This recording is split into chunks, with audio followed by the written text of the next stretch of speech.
अद्वैत दर्शन है। जीवन को उसकी समग्रता में तंत्र स्वीकार करता है। बुरे को भी, अशुभ को भी, अंधकार को भी। इसलिए नहीं कि अंधकार अंधकार रहे, इसलिए नहीं कि बुरा बुरा रहे, इसलिए नहीं कि अशुभ अशुभ रहे, बल्कि इसलिए कि अशुभ के भीतर भी रूपांतरित होकर शुभ होने की संभावना है। अंधकार भी निखरकर प्रकाश हो सकता है। और जिसे हम पदार्थ कहते हैं वो भी अपनी परम गहराइयों में परमात्मा के अतिरिक्त और कुछ भी नहीं। तंत्र अद्वैत है, एक की ही स्वीकृति है। वो जो बुरा है वो भी उस एक का ही रूप है, वो जो अशुभ है वो भी उस एक का ही रूप है। तंत्र के मन में निंदा किसी की भी नहीं है, कंडेमनेशन है ही नहीं। G.N.M. टैरल ने किताब लिखी है ग्रेड्स ऑफ सिग्निफिकेंस, महत्ता की सीढ़ियां या महत्ता के सोपान। तंत्र की दृष्टि में जीवन में जो फर्क है वे महत्ता के सोपानों के फर्क है। लेकिन पहली सीढ़ी भी मंदिर की अंतिम सीढ़ी का ही हिस्सा है, और पहली सीढ़ी भी हटा दी जाए तो मंदिर की अंतिम सीढ़ी तक पहुंचने का कोई उपाय नहीं। जमीन के नीचे छिपी हुई कुरूप जड़ें भी आकाश में खिले हुए फूलों के प्राण हैं, और अगर कुरूप अंधकार में डूबी जड़ों को काट दिया जाए तो आकाश में खिलने वाले सुंदर फूलों की कोई संभावना नहीं है। मंदिर की बुनियाद में पड़े हुए बेढंगे पत्थर ही मंदिर के शिखर पर चढ़े स्वर्ण कलश को संभाले, और उन्हें इनकार कर दिया जाए तो स्वर्ण कलश भी जमीन पर दूर दूर से ठोकर गिर पड़ता है। तंत्र जीवन को उसकी समग्रता में स्वीकार करता है। इस बात को पहले समझ लेना जरूरी है, क्योंकि इसी आधार पर तंत्र काम ऊर्जा के रूपांतरण के विज्ञान को विकसित किया है। तंत्र की दृष्टि में काम ऊर्जा दिव्य ऊर्जा का पार्थवीकरण है। तंत्र की दृष्टि में सेक्स एनर्जी, काम ऊर्जा ब्रह्म की ही पहली सीढ़ी। इसका ये अर्थ नहीं कि तंत्र चाहता है कि व्यक्ति काम में डूबा रहे। इसका इतना ही अर्थ है कि हम जहां खड़े हैं यात्रा वहीं से करनी पड़ेगी, और हम जहां खड़े हैं अगर वो भूमि उस भूमि से नहीं जुड़ी है जहां हमें पहुंचना है तो फिर यात्रा का कोई उपाय नहीं।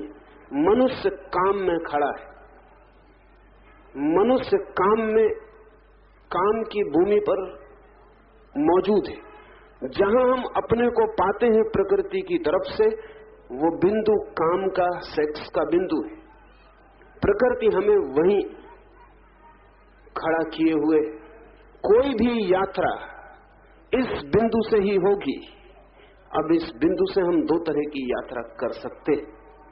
एक जो साधारणतया लोग करने की कोशिश करते हैं लेकिन कभी कर नहीं पाते, वो ये कि हम अपनी स्थिति से लड़ना शुरू कर दें।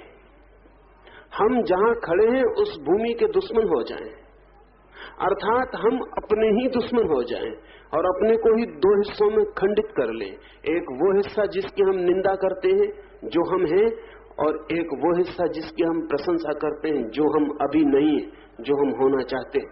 हम अपने को दो हिस्सों में तोड़ लें, जो है और जो होना चाहिए। और जब भी कोई व्यक्ति अपने को ऐसे दो खंडों में तोड़ता है तो पहली तो बात ये समझ लेनी चाहिए कि जिससे वो इंकार कर रहा है वही वो है, और जिसे वो स्वीकार कर रहा है वही वह नहीं है। उसका सारा जीवन अब एक बहुत बेहूदे एब्सर्ड संघर्ष में उतर जाएगा। जो वो नहीं है समझना चाहेगा कि मैं हूं, और जो वो है उसे इंकार करना चाहेगा कि वो मैं नहीं हूं। ऐसे व्यक्ति केवल विक्षिप्त हो सकते हैं। तंत्र की दृष्टि में ऐसी अंतर्कलह है। अगर कोई ब्रह्मचर्य तक पहुंचना चाहता है तो काम से लड़कर नहीं, क्योंकि तंत्र कहता है लड़कर तो हम स्वयं से कहीं भी पहुंच नहीं सकते। लड़ेगा कौन? लड़ेगा किससे? हम एक हैं। लड़ने का अर्थ अपने को दो खंडों में बांटना होगा। वो सिजोफ्रेनिक है। उस तरह व्यक्ति दो खंडों में टूट के विक्षिप्त होगा। उससे स्प्लिट पर्सनैलिटी पैदा होगी। सिर्फ हमारे भीतर खंड खंड छितर जाएंगे। तंत्र कहता है काम को ही रूपांतरित करना है ब्रह्मचर्य तक। काम की ही शक्ति को ले जाना है ब्रह्म तक। वही काम की शक्ति जो दूसरे तक दौड़ती है उसे पहुंचाना है स्वयं तक। वही काम की शक्ति जो दूसरे की आकांक्षा करती है उससे ही आकांक्षा करवानी है स्वयं की गहराइयों की। वही काम की शक्ति जो क्षुद्र सुख को खोजती है उसी काम शक्ति को मोड़ देना है विराट अनंत आनंद की ओर, शाश्वत की ओर, मुक्ति की ओर। तंत्र की ये दृष्टि को मैं अद्वैत की दृष्टि कहता हूं। वे सारे लोग जो जीवन को कलह की भाषा में, कॉन्फ्लिक्ट की भाषा में देखते हैं, द्वैतवादी हैं, डुअलिस्ट। वे मानते हैं कि जीवन में दो तत्व हैं और दोनों को लड़ाना है। शरीर को लड़ाना है आत्मा से, परमात्मा को लड़ाना है प्रकृति से, काम को लड़ाना है ध्यान से। वे लड़ाने की ही भाषा में उनके सारे चिंतन का जाल फैलता है। ऐसे लड़ाने वाले लोग जीवन के सत्य को नहीं जानते। तंत्र कहता है लड़ाना नहीं, रूपांतरित करना है, ट्रांसफॉर्म करना है जो हमारे पास है। और आज विज्ञान भी तंत्र की बात से सहमत है, क्योंकि विज्ञान ने अगर इधर 300 वर्षों में कुछ भी मौलिक सिद्धांतों की घोषणा की है तो उनमें एक सिद्धांत ये है कि ऊर्जा का हनन नहीं हो सकता, एनर्जी को नष्ट नहीं किया जा सकता। ऊर्जा को नष्ट करने के कोई उपाय ही नहीं है। हम सिर्फ बदल सकते हैं, विनाश नहीं कर सकते। एक रेत के छोटे से कण को भी विज्ञान की महत्तम से महत्तम शक्ति नष्ट नहीं कर सकती।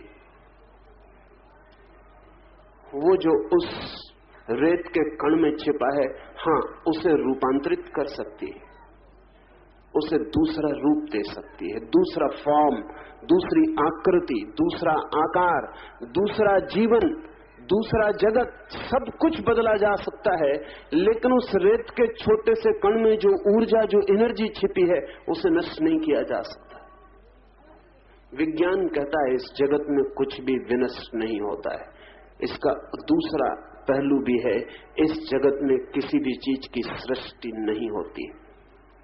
ना कुछ मिटता है, ना कुछ बनता है, सिर्फ रूपाकृतियां बदलती हैं। बीज था, वृक्ष हो जाता है। बीज मिट जाता है, लेकिन हमारे देखने की कमी के कारण बीज मिटता नहीं। बीज में छिपी ऊर्जा वृक्ष बन जाती, फिर कल वृक्ष मर जाता है, मिट जाता है, और हजारों बीजों को अपने पीछे फिर छोड़ जाता है। ऊर्जा सिर्फ रूप बदलती रहती है, ऊर्जा नष्ट नहीं होती है। न कुछ बनता है जगत में, न कुछ मिटता है।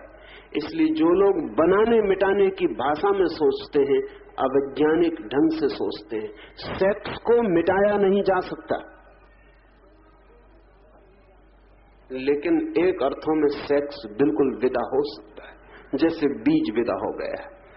आज कहां है बीज जो कल था? अब वृक्ष है। अगर बीज को खोजने जाएंगे तो कहीं भी उसे खोज नहीं सकेंगे। कहा जा सकता है बीज मिट गया, लेकिन गलत होगी वो भाषा। बीज मिटा नहीं, रूपांतरित हो गया, क्योंकि जहां बीज था वहां अब वृक्ष है। जो बीज था वही अब वृक्ष है। ब्रह्मचर्य सेक्स का विनाश नहीं है। ब्रह्मचर्य वहां है अब जहां कल काम था, जहां कल काम की ऊर्जा बाहर की तरफ दौड़ रही थी, आज वहां वही ऊर्जा ब्रह्मचरी बनकर भीतर की तरफ दौड़ी चली जा रही। जहां कल तक ऊर्जा की गति बहिर्गामी थी, वहीं अब ऊर्जा की गति अंतर्गामी हो गई।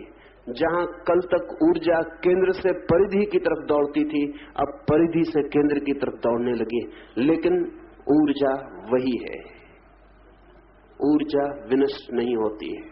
तंत्र ने इस घोषणा को विज्ञान की आधुनिक समझ के बहुत पहले मनुष्य को दिया है। तंत्र कहता है किसी शक्ति को नष्ट करने के पागलपन में मत पड़ जाना, अन्यथा स्वयं ही टूटोगे, बिखरोगे, शक्ति को नष्ट ना कर पाओगे।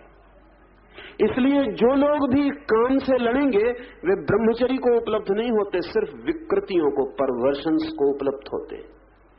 जो व्यक्ति भी अपने काम से संघर्षरत हो जाएगा, शत्रुता पाल लेगा, और हम में से अधिक लोग शत्रुता पाले हुए।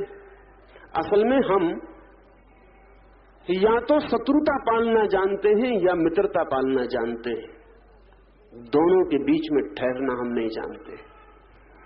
या तो हम पागल की तरह मित्र बन जाते हैं या हम पागल की तरह शत्रु बन जाते हैं, लेकिन हमारा पागलपन कायम रहता है। हम कभी भी तटस्थ होकर नहीं देख पाते। तंत्र कहता है काम को तटस्थ होकर देखना पहला सूत्र है। काम को मित्र की तरह मत देखो, शत्रु की तरह मत देखो। काम को भोगने योग्य की भांति मत देखो, काम को त्यागने योग्य की भांति मत देखो। काम को देखो एक शुद्ध ऊर्जा की भांति, एक प्योर एनर्जी की भांति, है भी वही सत्य। मित्रता शत्रुता हमारे दृष्टिकोण है, तथ्य नहीं। मित्रता शत्रुता हमारी व्याख्याएं हैं, इंटरप्रिटेशन से, तथ्य नहीं। तथ्य तो इतना ही है कि ऊर्जा, एक विराट ऊर्जा जो बाहर की तरफ फैलती चली जाती है, जो दूसरे की मांग करती है, जो विरोधी की मांग करती है। इस ऊर्जा को ऊर्जा की तरह देखें, तंत्र का पहला ये सूत्र है। और इसे ऊर्जा की तरह देखते ही सारी दृष्टि बदल जाती है, क्योंकि तब न हम भोगने को आतुर हैं, न हम त्यागने को आतुर हैं। जो त्यागने को आतुर है वो हारा हुआ भोगी है, थका हुआ भोगी है, ऊबा हुआ भोगी है, परेशान हुआ भोगी है। वो भोगी ही है जो अब त्याग की बात कर रहा है। लेकिन जब भोग से ऊब गया आदमी, तो त्याग से कितने दिन रुकेगा कि न ऊब पाए। जो भोग से ऊब गया है वो जल्दी ही त्याग से भी ऊब जाएगा। जब भोग तक से ऊब गए हैं तो त्याग से कैसे बच सकेंगे ऊबने से? त्याग उसी भोग का दूसरा पहलू है, वो उसी सिक्के की दूसरी तस्वीर है। जब एक पहलू से ऊब गए हैं तो दूसरे पहलू से भी ऊब जाएंगे। इसे थोड़ा समझ लेना जरूरी है, क्योंकि ये काम ऊर्जा के रूपांतरण के लिए अनिवार्य समझ बनेगी।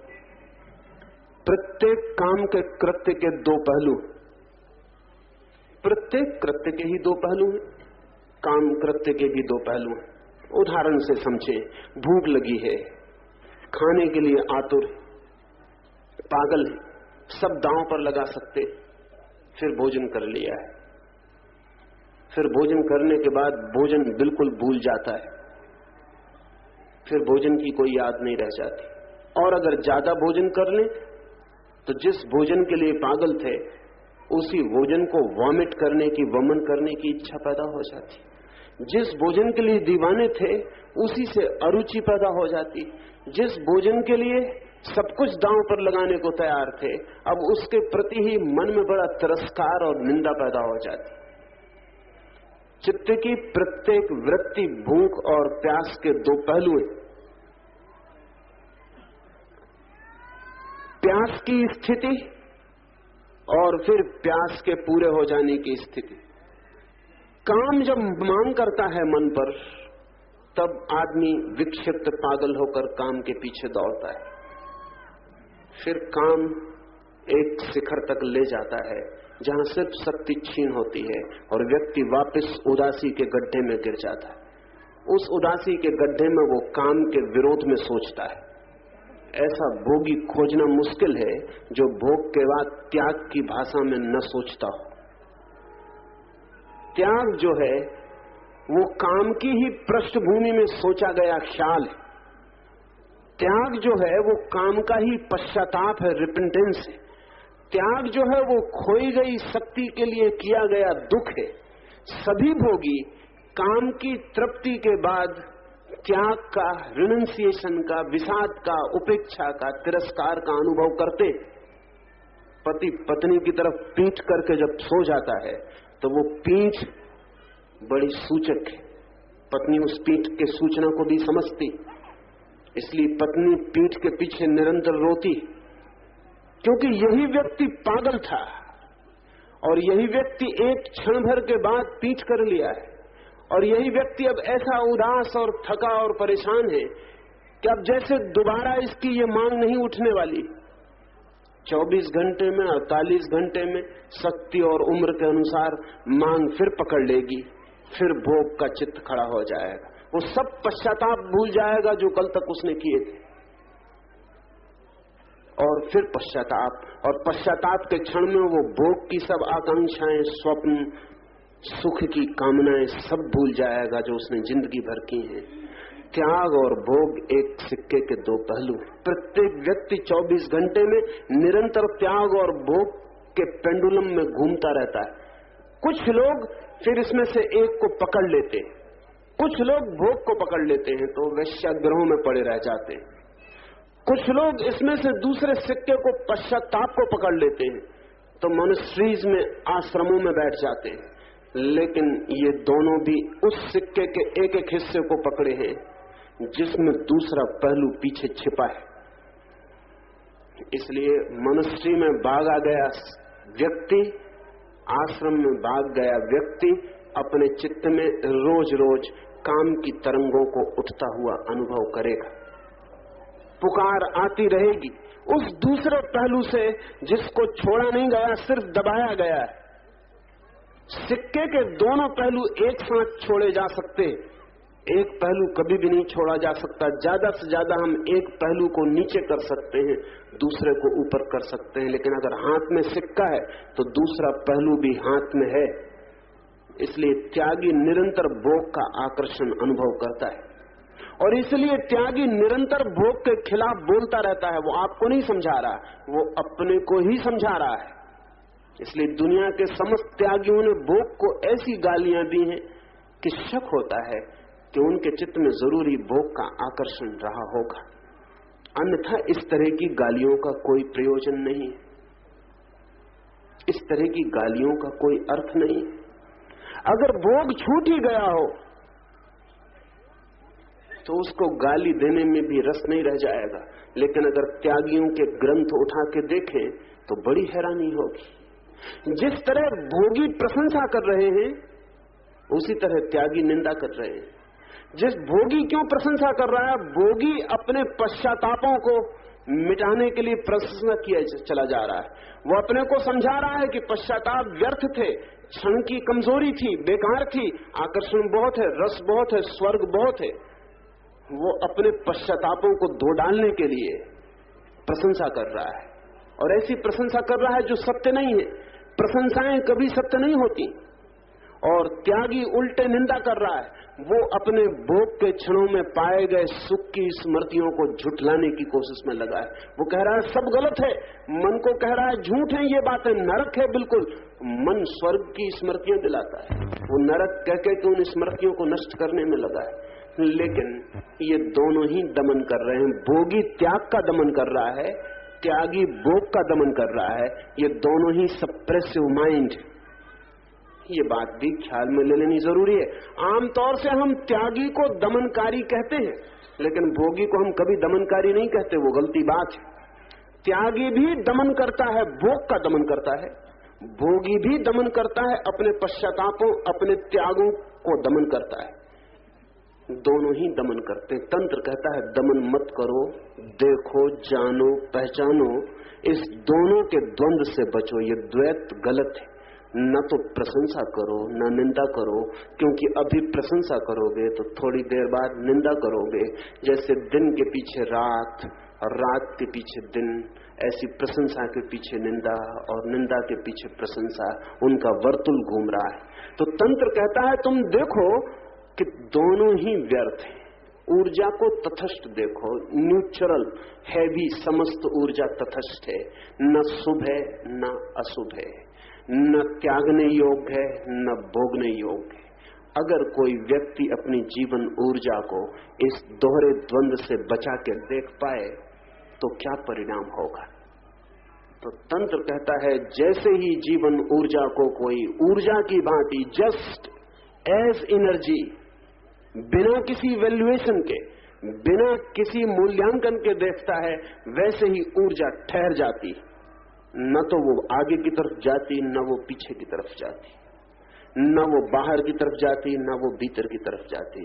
क्योंकि ऊर्जा को हम ले जाते हैं, प्रशंसा से बाहर की तरफ ले जाते हैं, निंदा से भीतर की तरफ ले जाते हैं। घड़ी के पेंडुलम को हमने घूमते देखा है, लेकिन एक सूत्र ख्याल में ना आया होगा, और वो ये कि जब घड़ी का पेंडुलम बाईं तरफ जाता है तब वो दाईं तरफ जाने की शक्ति अर्जित करता है, जब वो दाईं तरफ जाता है तब वो बाईं तरफ जाने का मोमेंटम इकट्ठा करता है।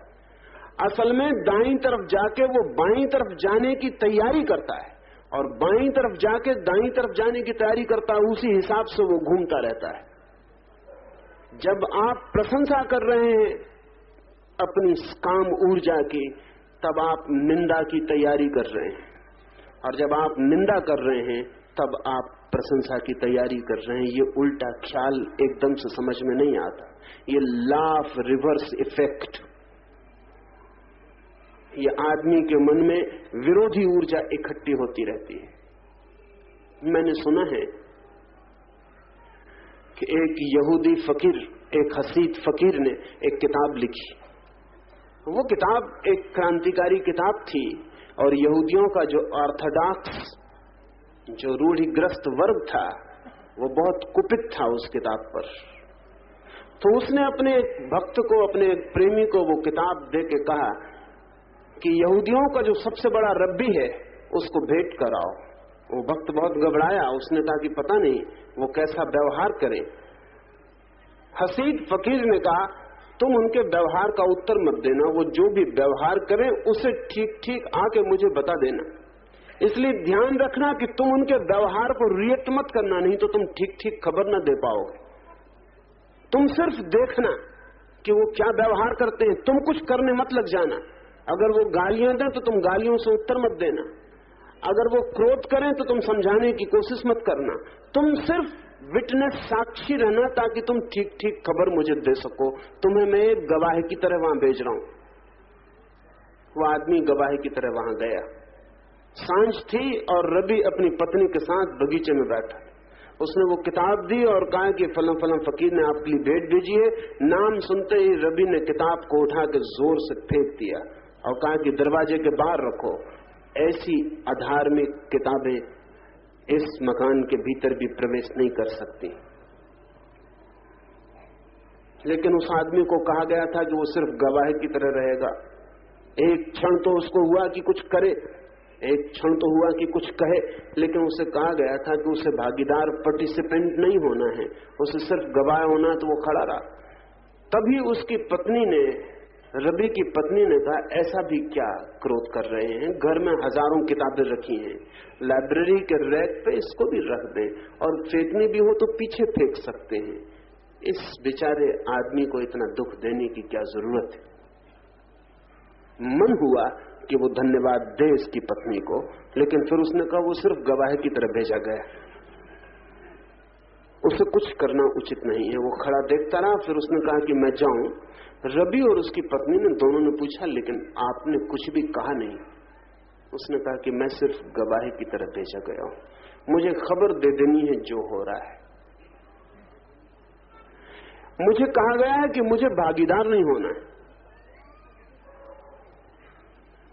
लेकिन चलते वक्त उसने कहा कि एक खबर आपको जरूर दे जाऊं कि जिंदगी में ये पहला मौका है कि मैं किसी चीज में सिर्फ गवाह था, और जिंदगी में ये मेरा पहला मौका है कि अपनी पूरी जिंदगी के लिए मेरा चित्त हंस रहा है। काश में पूरी जिंदगी में ऐसा गवाह हो पाता। वो वापस चला आया। हसीद फकीर ने पूछा क्या हुआ, तो उसने कहा ऐसा ऐसा हुआ। हसीद फकीर ने पूछा कि तुमने कोई प्रतिक्रिया नहीं की? उसने कहा मैंने कोई प्रतिक्रिया नहीं की। तो हसीद फकीर ने पूछा कि अब तुम्हारा क्या ख्याल है? अगर तुम उस वक्त प्रतिक्रिया करते तो क्या ख्याल होता, और अब अगर प्रतिक्रिया करो तो क्या ख्याल है?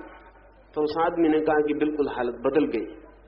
अगर उस वक्त मैं प्रतिक्रिया करता तो मैं समझता कि वो रब्बी दुश्मन है और उसकी पत्नी मित्र है, लेकिन मैं गवाह की तरह दिखाया तो अब मैं कह सकता हूं कि रब्बी आज नहीं कल मित्र बन सकता है, लेकिन उसकी पत्नी के मित्र बनने की कोई उम्मीद नहीं।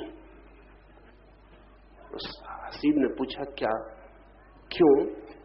तो उसने कहा कि रब्बी ने इतने जोर से किताब क्रोध में फेंकी है कि आज नहीं कल उसे किताब पढ़नी ही पड़ेगी, आज नहीं कल पछताएगा। लेकिन पत्नी ने बड़े ठंडे दिल से इतना कहा कि रख दो लाइब्रेरी में, 1000 किताबें रखी हैं, ये भी रखी रहेगी, उससे कोई उम्मीद नहीं है कि वो पढ़े। तो अब मैं कह सकता हूं कि हसीद की पत्नी ही दुश्मन, वो रबी की पत्नी ही दुश्मन, रबी तो मित्र बन सकता है।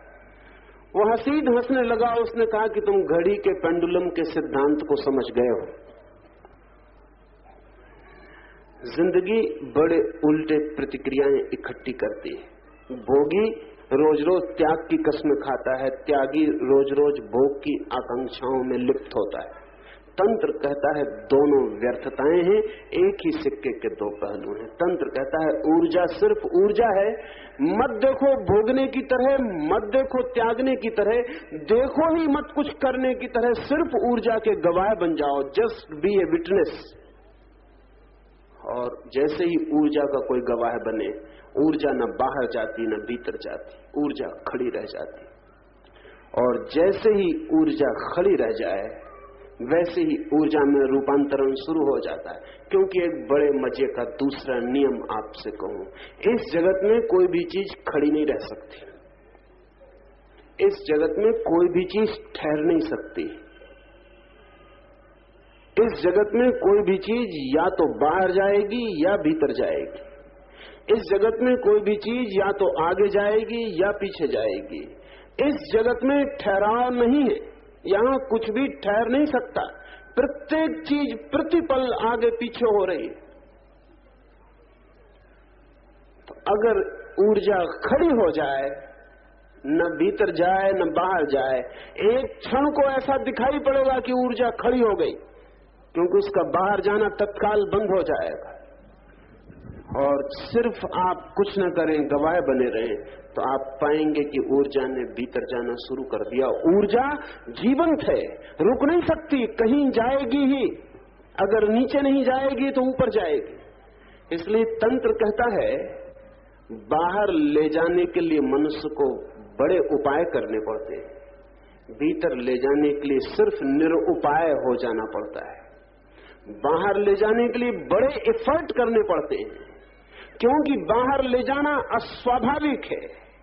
भीतर ले जाने के लिए उपाय नहीं करने पड़ते। भीतर ले जाने के लिए एक ही उपाय करना पड़ता है, बाहर जाने वाले उपाय छोड़ देने पड़ते हैं। और भोगी और त्यागी दोनों ही बाहर लड़ते रहते। एक ऊर्जा को भीतर की तरफ खींचता है, जितना भीतर की तरफ खींचता है ऊर्जा बाहर का धक्का लेती है।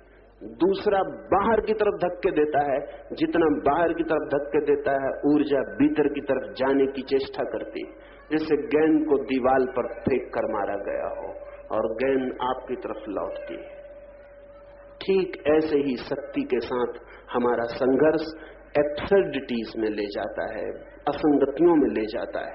तंत्र कहता है ठहर जाओ, गवाह बन जाओ, साक्षी बन जाओ, देखो, निर्णय मत लो, व्याख्या मत करो, पक्ष विपक्ष मत चुनो, प्रशंसा नहीं, निंदा नहीं, खड़े रह जाओ, बस एक बार देख लो, स्टैंड स्टिल। और जैसे ही कोई एक क्षण को खड़ा हो गया, तत्काल एक क्षण को लगता है कि ठहर गई, क्योंकि बाहर जाना तत्काल बंद हो जाता है। और दूसरे क्षण पता चलता है धारा भीतर की तरफ बहने लगी। बाहर की तरफ बहना नीचे की तरफ बहना है, भीतर की तरफ बहना ऊपर की तरफ बहना है। भीतर और ऊपर पर्यायवाची है।